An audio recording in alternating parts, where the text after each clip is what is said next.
Hey, good day, everyone, and welcome to the Itec podcast. These are interesting times, and in tough and challenging times, you need good leadership. And today I speak to three guys that has shown tremendous leadership. And first one is Gavin Mayer, who is the Executive Director of Itec. We've got Alan Chapman, who is the Chief Financial Officer. And we've got Simbo Nsinga, who's the Managing Director of Itec Tiende. So with no further ado, please enjoy my podcast with these three exceptional leaders.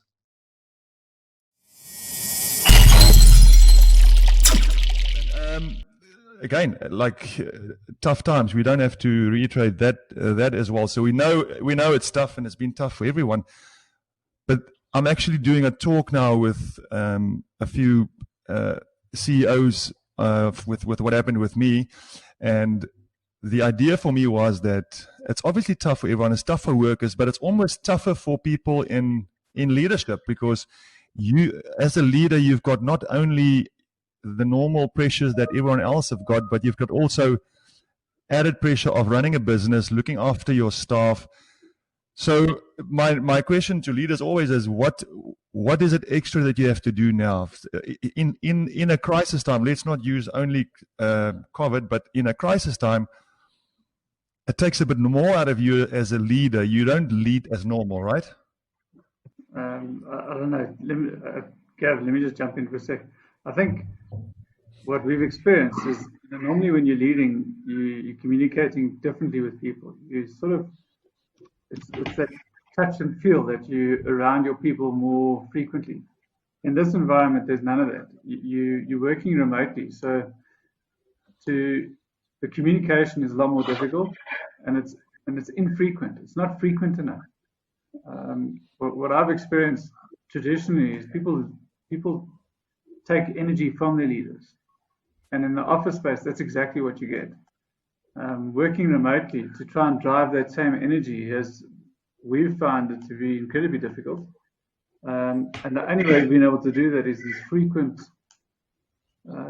broadcasts to all the staff, and to communicate almost daily with your direct reports. You've got to have fixed and infrequent discussions with them, so there's almost continually can touch you or feel you, because it's very different now.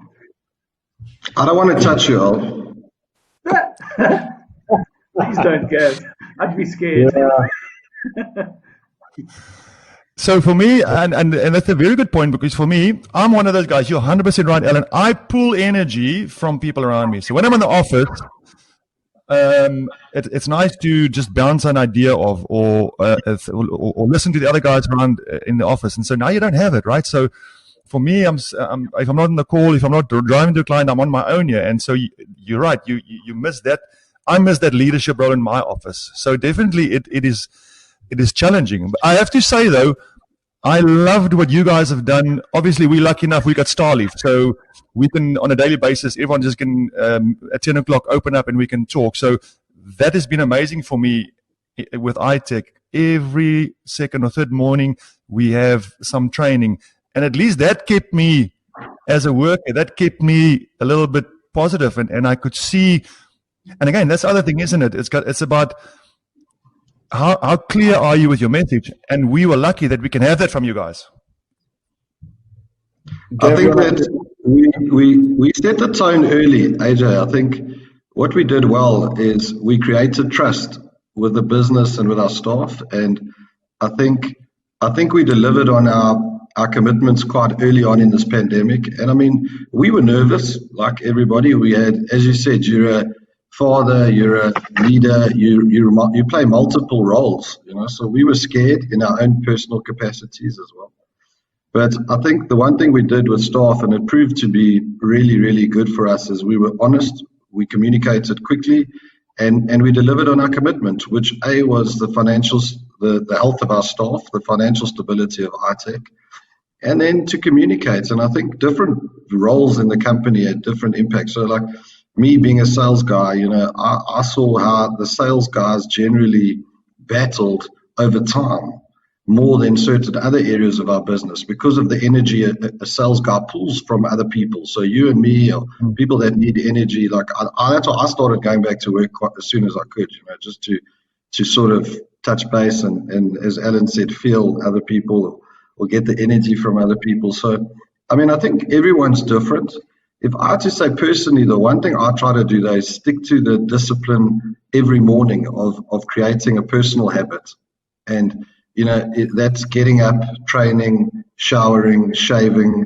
All of those things were very important to me because I felt like I got my day going. And because even though sometimes you have to like fake it till you make it kind of thing, because in leadership, you can't always let people know how you're feeling necessarily. But I mean, I think it was important for me to get those things done. And I don't know, Simbo, what sort of worked for you during that, but the initial phase for me in lockdown was really 100% about just keeping those basics right. And almost like they always say, just make sure you show up, if that makes sense, and I think that was critical for me personally. That's a beautiful cat, Alan.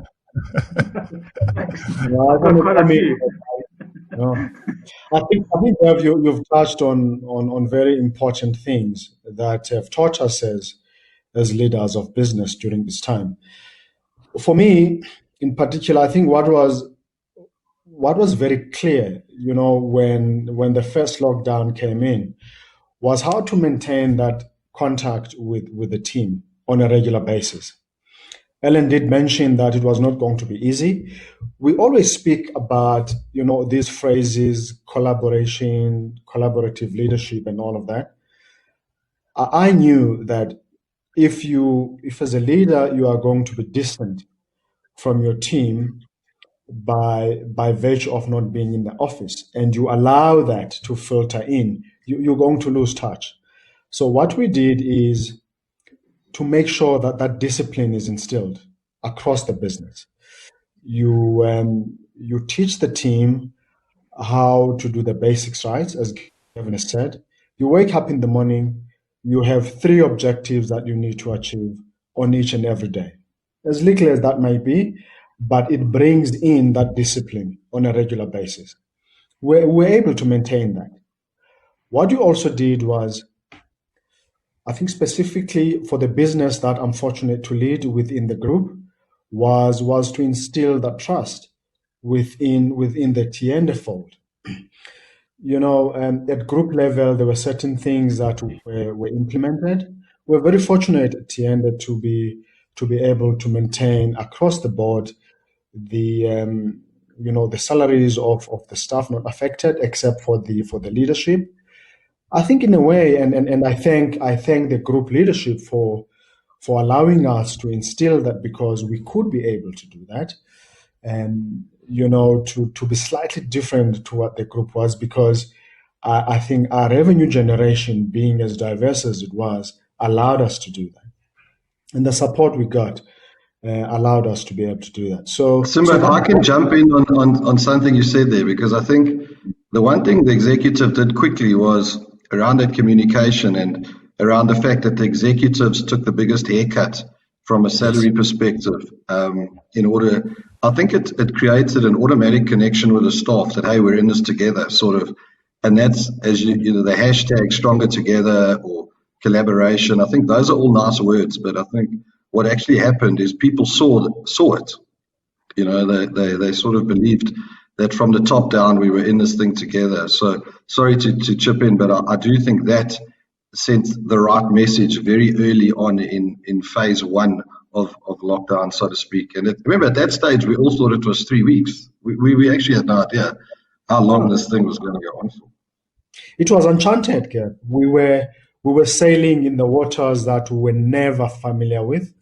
But I think, to add on a little bit on what you just said, I think the leadership across the board, at group level, at partner level, we took the communication and that maintaining closeness. Although we're distant, we took that to the next level. We practice it, and we showed it to the rest of the business. That if leadership is visible, if leadership connects very well and communicates very well, I think we'll sail the waters together. Mm.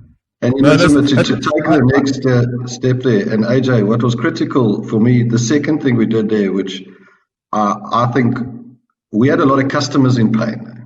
So we had a lot of customers that were scared. We had a lot of customers that didn't know from a financial perspective where they were going to land up. And I think even there, we had all of those conversations, which aren't always easy, from payment holidays, et cetera, et cetera, et cetera. So I think, you know, those are difficult chats to have. And, you know, we were restructuring or involved in structures on a daily basis with our customers. And I think, you know, even there, the customers, they just wanted a voice. They wanted to be heard. They wanted to know this was a partnership. And again, we decided early that, you know, COVID's not going to be around forever. And we want to be, it's important to us as Itec and as a team, how we get remembered post-COVID, you know, and how we handle our customers. And it's not always easy. And I mean, in certain cases, we had to make some very difficult decisions, but ultimately it was hard for us because we're the funder behind this too. You know, we're the service partner, we're the sales arm, we're the funder, you know, so it was very difficult. But I think to this, there's not one conversation or one customer that can say that Itec didn't listen, didn't understand it, didn't try to put some form of a reasonable plan in play within reason. And I actually want to go a step further and say that I think, you know, our fellow shareholders in Investec were fantastic, you know, and it was also, you know, they were very good through this period and have been very good. So I think all around it's a collaboration. That's what. So what you guys have said there now, when of course it's tough and people had to cut salaries, some people lost their jobs, but you 100% Gav, 100% right. When I realized, okay, listen, you guys take a big cut, I felt very comfortable and very obliged to, you know, do my bit. So you spot on, and that's I suppose the clarity that we need, the calm and the confidence to speak to your people. So the other question I've got is a crisis, or Alan, I don't know, 2008, you were already at Itec. Is it the same thing? Is it different strokes for different occasions? Is a crisis a crisis? How do you lead? A crisis is a crisis, and you've got to be able to adapt to each one.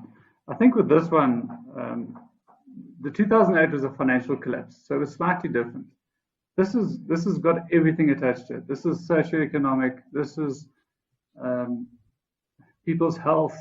It's the company's health, and everybody's scared. That the fear out there is a lot worse. And I think from our perspective, we had to adapt very quickly. There was no playbook. You couldn't lean on what you learned back then. You had to be bold. You had to make very difficult decisions and make them quickly.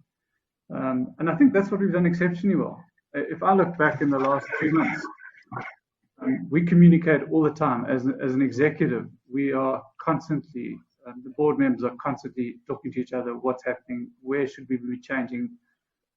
We've made some mistakes, but I think on the whole, we've been good at making decisions. We've been clear in our communication once we've made them.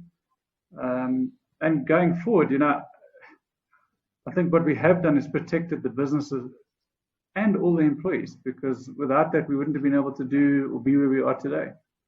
We've had a lot of help from, as Gavin said, you know, from shareholder level right down to the lowest paid employees have been exceptional, no matter how we do. And it's been, the difficulty has been, in my mind, we coined this phrase stronger together, but stronger together by being apart. And that's probably been the most difficult thing, which you didn't have in 2008. In 2008, you were a lot of regroup very quickly, but you were always together and you were always quick going down the passage, having a conversation with somebody, listen, let's do this, let's change it that way. This is very different. And being able to get that message out to everybody, to let them feel that they're part of this decision, has been the difficult thing. But I think we had that conversation in some of our early meetings, and the one thing we did decide, AJ, was to, even if we made a bad decision, I think we felt in this time you had to make decisions with the information you had as best you could. So, you know, most certainly, did we make them all right? No. Will we make more bad ones? Probably. But I think what we did is we really, really made decisions with always the mantra was look after our staff and look after our customers. And And if we look back, that was at the core of every decision we made. And I think, yeah, it's very different. If I can add in there to 2008, I agree. When you're talking with people's lives, and we're starting to see it now. In the beginning, in the early stage of COVID, it wasn't touching people But even as the four of us look at each other and have a conversation now, this has touched people we know, people that are close to us, and that's a very different conversation to have. So we sort of had the foresight at the time to see we would go there. Again, slightly fortunate with Philip in the UK because he was, they're slightly ahead of the curve, or we're ahead of the curve, so we were exposed to certain conversations. But it's a very difficult thing when it got to that level. So yeah, it's way more complicated and way more difficult than 2008 for me. I want to. I'm going to ask every one of you this question, and I'll start. And I thought about this question. In my past, business and sport, obviously sport has been a big part of my career. Which leaders in my life made an impact? And I thought about this yesterday, and I thought there's a few. But for me, Dickie Meir, for example, when he was our coach, we were like a Sharks team of not many great players, or no. Older players. There were a lot of young JP, Franz Stein, all those guys. It was their first year. They were lighties. They were 19 years old, and we didn't really believe in the team. And Dickie came out with this absolute personality of nothing is impossible. And Dickie over that season, over the first 2-3 weeks, I don't know if he even really believed in it or not, but his personality and the way he spoke to us, telling us every single one of you guys are amazing, and installing these great ideas, clear game plan, was probably one of the best leaderships I've had in my life. And again, like I said, it was clear, it was positive. What I saw is him living that. I saw him believing it. Whether he did or not, I'm not sure. But we all bought into him. We bought into his story. And I want to ask you, if you guys, teachers, gurus, anyone that you've thought, Gav, we'll start with you, that either good or bad, lessons that you've learned from other leaders. No, don't start with me. Start with Simba. Simba, go for it. Yeah, AJ, I can take that. I think maybe before I answer you directly, I just want to add on that 2008 crisis comparing to the COVID crisis. 2008, in my opinion, was one-dimensional. It was a financial crisis, as Ernest said. What we see now in 2020 with COVID, it's multi-pronged. It's coming on all fronts. You've got social economy here. You're sitting on a time bomb, kind of you don't know whether the populace won't revolt because they're not working. So it was very good for government, I think, in the early stages to do what they needed to do. And I'm still very hopeful that we're going to get out of this thing, much stronger, in particularly as a group. So to answer your question, AJ, for me, for a number of years, I've monitored and admired Jack Ma. Now, Jack Ma, he started Alibaba from almost nothing. I think from being brought up in a communist country like China, that you are able to navigate your way around that system, and you create a global entity that is massive. His leadership style, the way he's reached out to people, the way he's grown, not only his own, but globally. He's a respected leader. I've monitored him. I continue to follow him. He's one of the top leaders in our century, I would say. Amazing. True story. Alan? Sure. I've had a lot of people that I've worked with as leaders over my entire career, and there have been some that have been really good, some that have been poor. I like to think that through all of them, they have helped mold me to what I am today, in good and in bad ways. I remember when I was very young and knew out of articles, I had somebody I worked with for a number of years who sort of mentored me differently. to be a lot more relaxed and calm about how I approach things. I've worked with entrepreneurs that have been the opposite end of the spectrum. They are very charismatic, very energetic, but very emotional characters. And all of them, I think, have played a part in molding my approach to business over the years. Because I think I take a bit from those lessons from everybody. In terms of, as Simba says, and there's many leaders throughout the world. Probably for me, if I was to take one that I like listening to a lot of his stuff, is Jeff Bezos. Not because he's the wealthiest man on the planet, but the way he thinks. He thinks differently. He doesn't think for today. He thinks he's a futurist. He thinks way into the future, and a lot differently to the way we operate. I mean, we thinking when we think in the future, and certainly in South African times, he's thinking 3 to 6 months. He's looking 2 to 3 years ahead. And I think that's something that most of us could learn from. You know, he's got a simple way, as Simba said earlier, a simple way of approaching each day. Set out to do one good thing in the day. Yeah. One good thing. You'll do a lot of things during the day, but set out to do one thing. When you wake up in the morning, have a clear plan on one thing and make sure you achieve it. And that's a simple thing. It sounds very simple. But, you know, it's like, I was listening to something the other day where on a leader who said, you don't become a leader, or you don't fix your teeth by brushing them once. You brush them daily, every day, for months and months and months, and eventually they start. Now you tell me. That's something you every day from me, yeah. And it's the same as a leader. You constantly chip away at things, and you constantly drive a strategy in a very specific way. And I think for me personally, that's how I've been molded through my career. You know, people have taken bits and pieces of me over time and said, no, you need to change that. Don't approach it this way. And I think that's the way I've approached, certainly the way I've tried to lead. I really like what you're saying about doing that one thing good in a day. I like that, because inevitably that one will become 2 and 3, and it'll become how you live. I like that. I like that a lot. Yeah. Thanks, Mr. Meyer. Yeah, it's a very good question. You know, I also, you know, come from a solid sporting background, AJ, and my under 14 F cricket coach was was very influential. No, I'm joking. Leadership is a difficult one, and I look at it. You know, for me, I wouldn't like to be Cyril. I think Cyril's done a great job, and you know, a lot of people have a lot of things to say about how Cyril's led this country, but for me personally, I think he's been exceptional. I think no one would want that job in this environment, in this climate, with all the complexities he has to deal with. You know, we take our little Itec world and we think about how difficult it is. And so, you know, for me, I think Cyril has been amazing. And then for me, it's the small things from a leadership perspective.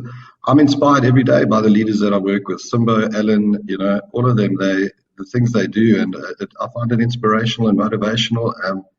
You know, I think you learn to be a leader through, for me, it's all the mistakes I've made. I don't have one specific individual, but you kind of learn to do the things you've done well and hopefully do more of them well, you know. Over the years, I mean, I would have to mention Philip Perkins, the group CEO of Itec, you know, starting off in this business under him and looking up to him for basically since inception, and I've been here 22 years.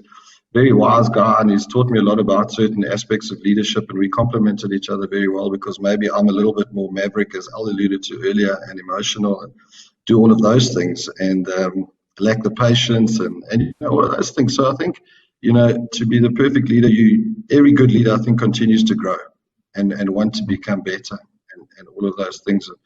I know that I've got a long way to go, but I think from me personally, I am definitely inspired and motivated every day by the people I work with. I love it. And to end off, the things that stood out to me is calm, confidence, and communicate. Those, and I have to say, and I'm not saying this because you guys sitting here, that's been clear for me with the way you guys handle this thing. So well done. So thanks for the chat, fellas. I really appreciate it. That's us for the day. Thank you, AJ.